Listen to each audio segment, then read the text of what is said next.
The university committee room was smaller than I'd expected, maybe that made the rejection sting worse. Everything so close, voices bouncing off cold cement, fluorescent lights buzzed overhead. In front of me, a semicircle of professors and administrators, some with papers in their hands, others just looking. My culinary application portfolio, recipes, photos, my family's dog-eared recipe book, lay untouched at the end of the table. "It's not enough, Gabriel," said Professor Mayerels, the oldest, his spectacles slipping down his nose. "We receive hundreds of applications. These are quite simple." I nodded, swallowing hard. The recipes were basic, yes. My grandmother's feijoada, my mother's bolinhos de chuva, the mockqueca I spent hours perfecting. They were simple but mine. Another professor, a tough woman with silver hair swept up in a high bun, sighed. "We are looking for innovation. World-class standards, yours are home-style." People back home in Complexo do Alemão ate what they could afford.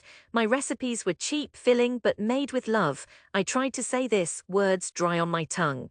Mayerels closed the folder gently but firmly. "You're young, try again, maybe after some more practice. Thank you, Gabriel." Outside, the sun was so bright I had to blink back tears, that fluorescent buzz still in my bones. The walk home was a climb uphill, my footsteps heavy as I crossed the cracked pavement and ducked under hailstorms of morning voices, people selling bread, fish, cheap juice on ice, and the blare of distant samba as vans and moto taxis zipped past. I kept my head down. My mother opened the door before I knocked. Her dark eyes searched my face. I tried for a shrug, but she saw the answer plain enough. She drew me in, arms around my sweat-sticky neck, and pressed her cheek to mine. "They're fools," she whispered in my ear. "You're the best cook in this favela and the only one with a clean apron." But then from the kitchen, Tio Paulo's laugh, loud, careless, floated out. He leaned in the doorway with a can of beer. "So Master Chef returns, eh? Can you finally boil water without burning it?" he snorted. My cousins clapped. Raphael, oldest and cruelest, winked at me. Heard the application was a disaster. "Maybe next time try sending the judges a McDonald's burger, huh?" Somewhere I felt the world shrink until it was just the sound of their laughter and my mother's comforting hand, rubbing circles across my back. I spent that night lying on the rooftop, under laundry snapping in the dusk wind, watching smoke drift from distant barbecue stalls. I let Rio's night air fill my lungs and tried, piece by piece, to fit myself back together. Days passed, weeks, word about my failure spread through the neighborhood like oil in frying pan. Every churrasco, every market trip, someone would offer a comment. "Ari Gabriel," Dona Luard said at her fruit stall, "make sure you wash the apples before cooking them now, okay?" Her grandson snickered. Even the kids, sharp-eyed and merciless, called out "Chef fail" as they chased each other with soccer balls. I hated it. Every reminder made the rejection heavy, made my chest feel tight. At family dinners, Tio Paulo would shout, "Let's see if Gabriel finally figured out how to salt the rice." My aunties would chuckle and say, "Let him study with you, Paulo, you're a true kitchen master." That got everyone roaring.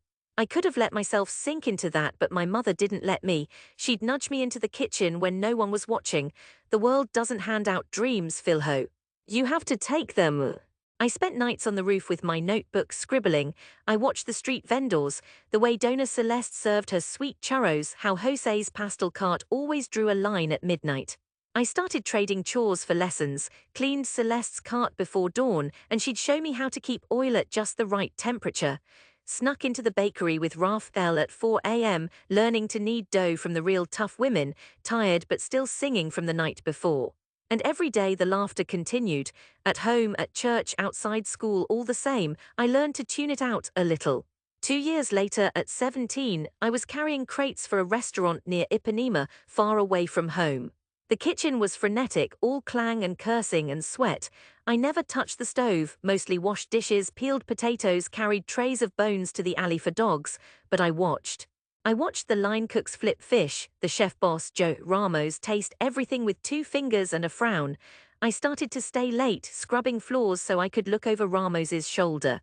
One night when a cook didn't show up, Ramos glanced my way and growled, "You molho de tomate now." My hands shook, but I remembered everything I'd seen, years of this. Scraping up promotions in cheap joints, sometimes just tip money, sometimes less. I kept sending out applications to culinary schools, food trucks, shadowing older chefs who would tolerate my questions, each time the same. "Not enough experience, not creative enough, come back when you're older." Still, like the city's heat, I refused to go away. I started a blog. Just recipes, bad phone photos, stories from the street, what goes into a good coxinha, the trick for making powder queijo chewy. Most of my readers at first were family, ironically often just for the laughs.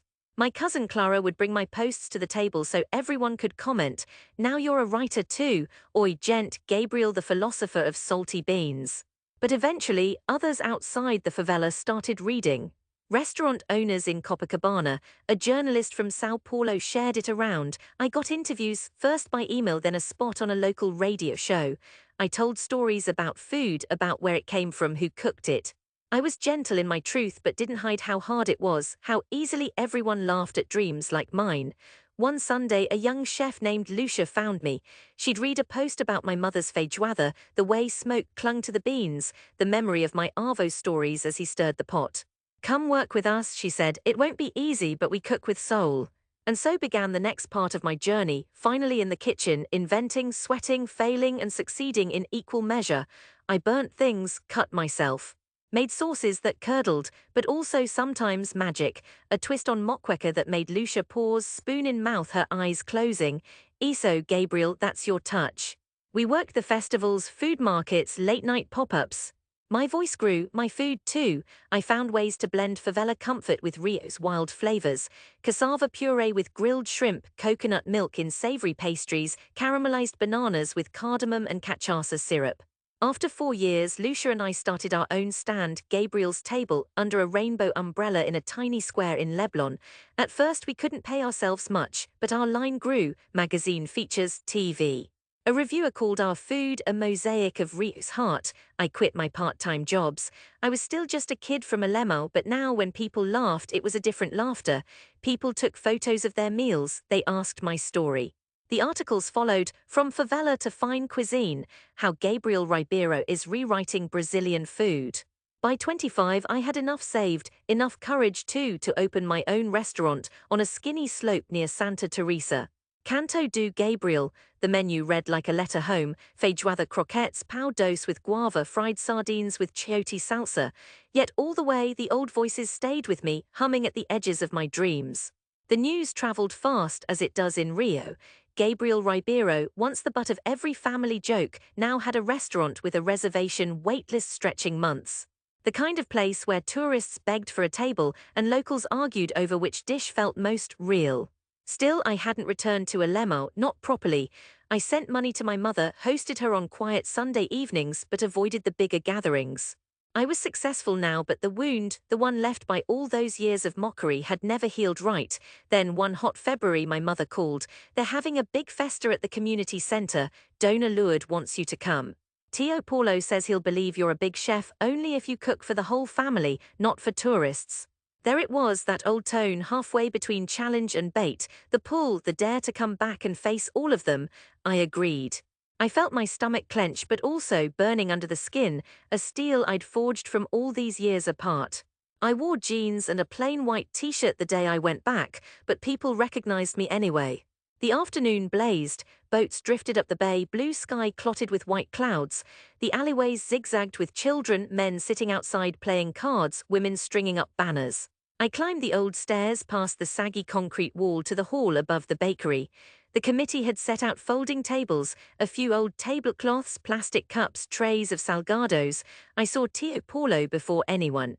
His hair was grayer, belly hanging over his belt. "Well, well," he called, arms wide. "Look who decided Alemão was fancy enough to visit." The others cackled, my aunts moving in to squeeze my arms, clapped my back. "Chef Gabriel," they sang, drawn out and teasing. My mother squeezed my hand. Behind the tough love in her eyes I saw both pride and a question. "Are you ready?" Someone pressed a wooden spoon in my hand. "Everything's yours, chef." I slipped into the kitchen, a forever hot room, walls streaked with years of grease, 2 battered stovetops, a sink that dripped. There were bags of beans, sacks of rice, piles of chorizo and onions. And like every community feast, the air sang with the voices of generations before me. For a moment I stood still, breathing in the garlic, the sharpness of vinegar, sweat and frying oil, the laughter of ghosts and living both. Then I worked. I called everyone in, my aunties, cousins, whoever wanted to learn. We chopped, fried, told old stories.